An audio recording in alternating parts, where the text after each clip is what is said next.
Hello，大家好，我嚟到 Florence 啊，呢度後邊咧，遠遠地咧，大家係睇到聖母院教堂嗰個半圓形東棟咯，同埋老橋噶。咁我咁啱去到呢個位咧，就趁呢個機會 update 下大家我呢幾個月嘅狀況啦。咁其實呢個幾個月咧，我都幾好噶，我就睇咗一系列嘅書。咁個作者咧就叫做 Sal Rachele Sal Rachele，咁佢就係一個作者啦。咁佢係關於寫一啲 soul journey 啊，或者係 soul integration 嘅嘢。咁我睇到佢個書名 soul integration，就覺得好有興趣啦。究竟點 soul 點樣 integrate 咧？點樣整合咧？咁點解要整合個 soul 咧？咁我哋一個 3D 肉身同個 soul 究竟隔幾遠咧？咁佢呢本書咧好吸引我啦。咁我一睇咧就睇咗佢成個系列3本書。咁佢除咗有呢個 soul integration，仲有一本叫做 Earth Beyond 啦。然後第3本咧就係即係 Cutting Edge。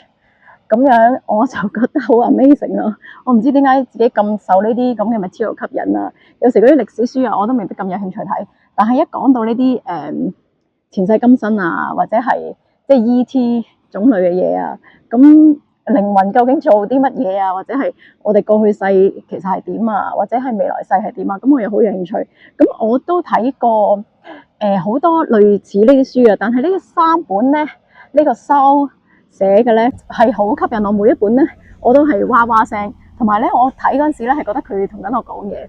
咁原來呢個收呢個人咧係一個歐洲嘅西人啦，咁佢仲在生嘅。咁我就由 YouTube 嗰度再睇下佢嗰啲資料啦。原來佢咧亦都有一啲 healing section 嘅。咁啊，我稍後先講。好，咁不如講下佢嗰3本書講啲咩先。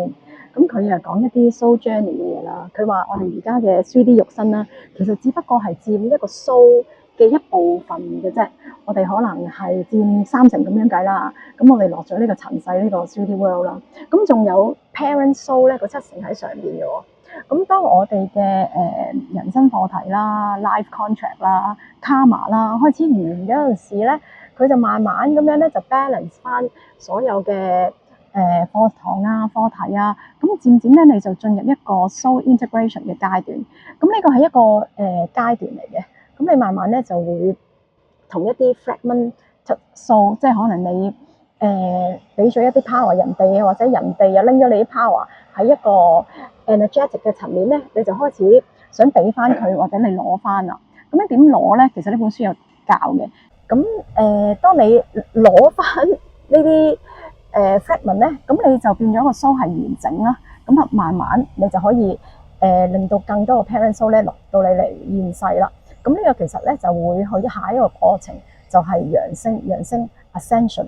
咁呢個 ascension 係點嘅咧？當你嘅 soul 嘅嗰束光啦，慢慢進入你 3D 啦，咁你嘅 3D body 咧亦會有呢個結構上嘅改變。而呢啲改變咧係一個喺 DNA 嘅層面，佢 activate 去慢慢 evolve 去轉變嘅。咁而家科學家佢話其實12個 strand 嘅 DNA 可能有3個 active 嘅。咁呢個都冇錯㗎，因為我哋 3D world 嘛，1D、2D 同 3D 咧係 activate 咗嘅。咁至於4D 以上嗰啲咧，佢哋話係 junk DNA 咧。咁呢本書咧就話係其實係一啲 multi-dimensional 嘅record 啦，或者係到時要用嘅嗰個 body structure 嘅物質啦咁樣。咁我哋而家係未有用嘅，因為 3D 咧其實都開啟唔到。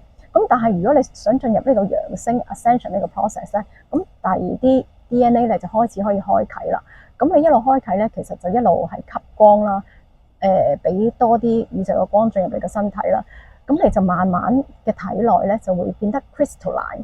咁你個血液啊，或者係你嘅肉身啊，就開始唔需要咁多肉類啊，唔需要咁多食物啊，純粹係有一個光合作用。如果呢啲光咧又足夠你去維持個生命嘅，咁佢呢幾本書就講得好，即係都對我嚟講係一個啟蒙啦。咁原來係有個咁嘅 process 嘅，咁樣人係不斷咁樣變翻唔同，去翻唔同嘅 dimension 或者存在啦。咁唔同存在亦有唔同嘅肉身啦，唔同肉身咧都帶住個 consciousness 咧就去即係生活或者過渡。咁到時可能冇 3D，即係冇時空啦，冇地方啦，咁可能你係去一個維度係咩都有嘅。咁而咩都有之下咧，你又可以乜嘢好快咁樣變咗出嚟嘅。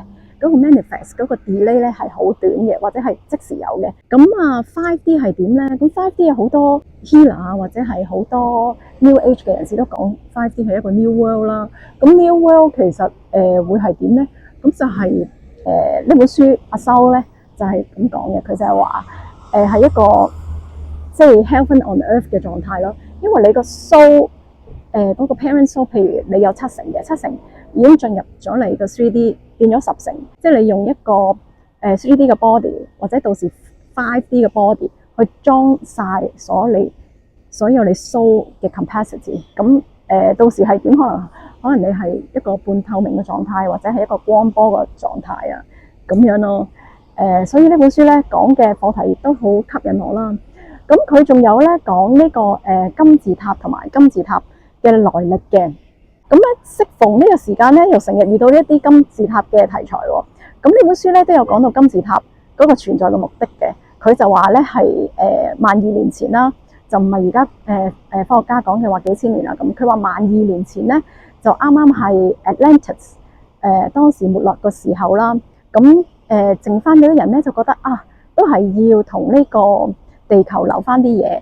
咁咧就喺地球唔同嘅地方咧就建造咗金字塔。咁金字塔咧，其實你見佢係一個3角錐體嘅金頂啦，佢就係接受即係喺個頂頂篤篤嗰度咧接受宇宙嘅光。咁宇宙嘅光咧就可以 spread 到喺唔同嘅即係地方啊、地面嘅地方啊，咁樣 spread 開去咁樣。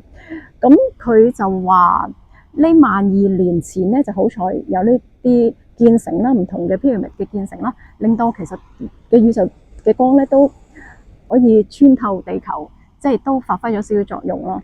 咁呢一啲光咧，就令到咧大家咧個 consciousness 咧都仲有一個叫做 free will 嘅存在，即係大家仲有自由意志去揀 positive 定 negative 啊，或者係好 negative 嘅時候，你都會感受到啊，其實自己可以選擇 positive 啊咁樣。咁喺呢啲咁嘅 free will 咧，就令到我哋世人啦12000年即係不斷輪迴之後咧。其實就去到一個點，我哋可以揀，我哋係咪應該走翻一個比較peaceful 啊、安定啊，或者係 harmony 啊，比較和諧嘅一個社會咧？咁經過12000年嘅 trial and error 啦嘅唔同嘅即係輪迴嘅 lesson 啦，或者洗禮啦，咁呢個時候即係呢個點啦，2026年啦，咁佢就話係啱啱進入呢個新地球嘅開始嘅一個新嘅 cycle 嘅一個點咁樣咯。咁我自己睇到都係好高興嘅。咁我都覺得係呢10年或者20年呢個科技咧，即係令到我哋可以好有機會利用到一啲 AI 啊或者各方面嘅技術啊嚟 empower 個人類，令到個人類嘅進展快啲啊，或者係離開呢個 survival mode 啊。咁我都係好 look forward 嘅。咁呢本書就係講呢一啲嘢啦。咁佢仲有講啲唔同星系嘅來源啊，或者係其實我哋一班人個 soul 都有啲 soul group 啊，或者係 soul family 啊。咁其實係喺個 dimension 第12個 layer 嗰度，或者第7個 layer 嗰度出世，咁然後再慢慢落嚟低啲嘅次元，然後又上翻去咁樣，咁啊去到唔同嘅 layer 咁樣嘅。咁啊係好值得再講嘅一本書同埋一啲內容咯。咁另外咧就係我就 join 咗個 section 啦，同阿 Sao。咁阿 Sao 咧就其實佢唔係好貴嘅啫，佢都係100幾200蚊美金一個鐘。咁佢就會同你睇下你喺邊個星系嚟啊，或者你個 soul mission 係乜嘢啊，或者係你佢會有一個 body scan check 嘅，就睇下你其實唔同嘅 emotional body 啊、etheric body 啊，有冇啲嘢 block 住啊？咁我都好 appreciate 佢嗰個資料嘅。佢真係一個鐘咁樣不斷咁樣 flow 啲資料俾你，你都唔使點樣問佢啊。佢有一個即係 formula 咁樣嘅。咁啊係咯，好有趣咯。同埋我覺得佢講嘅嘢都係真咯，即係我唔覺得好違反自己心入邊已經知道同埋覺得真嘅嘢咯。咁喺你個reality 嗰度咧，你相關嘅嘢咧，其實就會 fit 俾你，你就會遇見某一啲人啊，或者係某本書啊，就會講啲類似嘅嘢啊，咁樣咁其實你都可以引證，因為如果一個 source 講咗，然後你又睇到另一個 source 又係講翻好類似嘅嘢，咁可能呢啲咁嘅資料就同你好 resonate 啦，有即係有個 synchronize 有個同步喺度咯。咁係咯，我今日個分享就係咁。呢個 Florence 真係好靚啊！今日落雨，咁我希望今日個錄音係比較好嘅，雖然有啲雨聲。咁呢個位真係唔錯。好啦，下次再見，拜拜。